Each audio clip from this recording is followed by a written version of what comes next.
دیکھیں میں آپ کو ایک مزار بات بتاؤں، آج سے 3-4 دن پہلے میں ایرانیوں سے کہا کرتا تھا انڈیا تم کو ہمیشہ تمہیں ڈچ کرے گا، ہاں پچھلے پروگرام میں ہم نے ذکر کیا تھا، انڈیا تم ڈچ کرے گا۔ آپ دیکھیں، آپ اندازہ کریں کہ آج سے کچھ عرصہ پہلے 3 یا 4 اس حملہ کرنے سے پہلے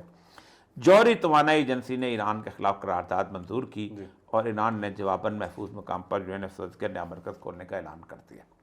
یہ بی بی سی کی رپورٹ ہے۔ یہ اس کے بعد دوسری اس کی جو رپورٹ ہے، یہ جو ہے اس کے اندر بھی یہ ہے کہ اس میں ہوا یہ کہ انہوں نے پاکستان نے ابسٹین کیا، اور پاکستان کے اندر تقریباً اور بھی تھے، چین بھی تھا اور بھی اس طرح لوگ تھے جنہوں نے ابسٹین، 12 تقریباً ملک تھے، لیکن انڈیا نے ایران کے خلاف ووٹ دیا جی which is اور ان کے لیے اسٹونشنگ تھا کہ انڈیا نے کیسے ووٹ دے دیا۔ یعنی آپ اندازہ کریں کہ انڈیا جو تھا وہ ان کا باقاعدہ تیل خریدتا تھا باقاعدہ، جبکہ اس پہ پابندی لگی ہوئی تھی، اور اس کے ساتھ سب سے بڑی بات یہ ہے کہ انڈیا نے ان کے ساتھ بڑے تعلقات استوار کیے ہوئے تھے۔